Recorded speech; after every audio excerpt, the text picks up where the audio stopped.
అది 1984 సంవత్సరం. 19 ఏళ్ల ఒక అందమైన అమ్మాయి 40 ఏళ్లు పైబడిన ఒక middle aged man under ground లో ఉన్న ఒక హౌస్ లో ఉన్నారు.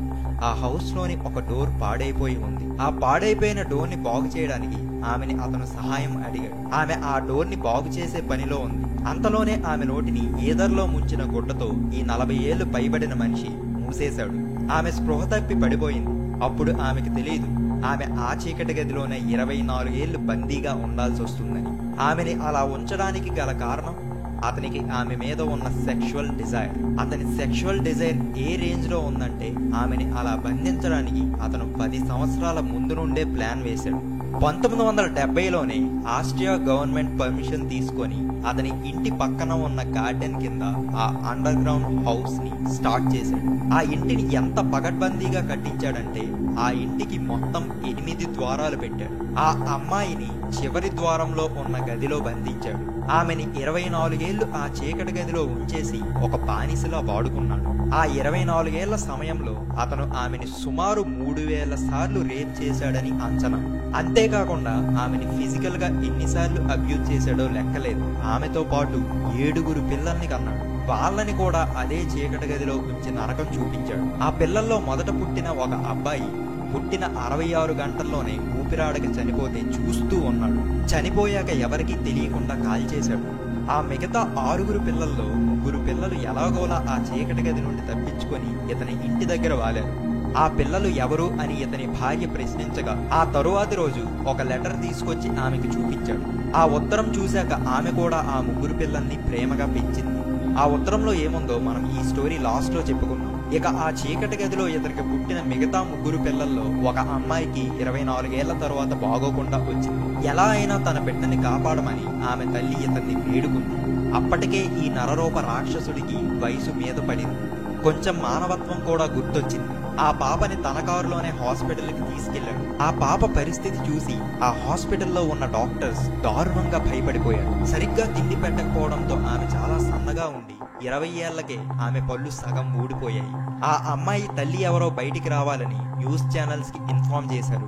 ఈ నరరూప రాక్షసుడు అండర్ గ్రౌండ్ లో ఒక టీవీ కూడా పెట్టించాడు. టీవీలో ఆ న్యూస్ చూసి ఇతను బంధించిన ఆ అమ్మాయి అతన్ని బయటికి తీసుకువెళ్లమని వేడుకుంది. అప్పుడే ఈ నరరూప రాక్షసుడికి ఒక ఐడియా వచ్చింది. 24 ఏళ్ల క్రితం ఒక గ్రూపులో కలిసిపోయిన తన కూతురు కుటుంబంతో పాటు మళ్లీ తిరిగి వచ్చిందని అందరికీ చెప్పాడు. మీరు వింటున్నది నిజమే. జోసెఫ్ ఫ్రిజిల్ అనే ఈ సైకోపాత్ తన సొంత కూతురు అయిన ఎలిజబెత్ ని 24 ఏళ్లు బంధించి ఇలా నరకం చూపించాడు. ఇప్పుడు మళ్ళీ ఒకసారి ఫ్లాష్ బ్యాక్ లోకి వెళ్తే ఎలిజబెత్ జోసెఫ్ ఫ్రిజిల్ పెద్ద కూతురు. ఆమెకు 9 ఏళ్లు వచ్చినప్పటి నుండే ఇతను వేరే దృష్టితో చూడడం మొదలు పెట్టాడు. అతను అప్పుడే ఇంటి పక్కన ఉన్న తన గార్డెన్ కింద ఈ అండర్ గ్రౌండ్ హౌస్ ని ప్లాన్ చేశాడు. ఆమెకు దగ్గరగా వచ్చిన ప్రతి అబ్బాయిని భయపెట్టి దూరం చేసేవాడు.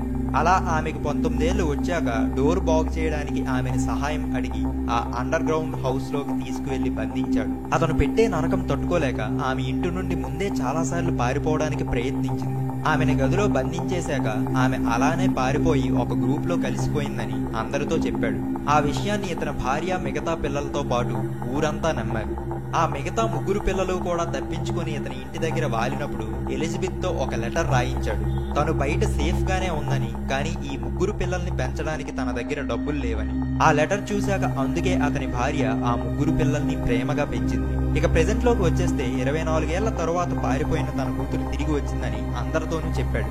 అలా చెప్పాకనే ఎలిజబెత్ ని ఆ చీకటి గదిలో నుండి బయటికి తీశాడు. కానీ ఎలిజబెత్ ని పోలీసులు సెపరేట్ గా పిలిచి విచారణ చేశారు. ఆమె జరిగింది మొత్తం చెప్తా అంది, కానీ ఒక కండిషన్ మీద మాత్రమే చెప్తా అంది. ఆ కండిషన్ ఏంటంటే ఆమె నాన్న అయిన జోసెఫ్ ఫ్రిజిల్ మొహం జీవితంలో తనకి చూపించకూడదని. ఈ స్టోరీ నుండి నేను 2 ఇంపార్టెంట్ మెసేజెస్ కన్వే చేద్దాం అనుకుంటున్నాను. నెంబర్ 1, కామం బుద్ధిని నశింపజేస్తుంది అని అర్థం వచ్చేలా భగవద్గీతలో ఒక శ్లోకం ఉంది.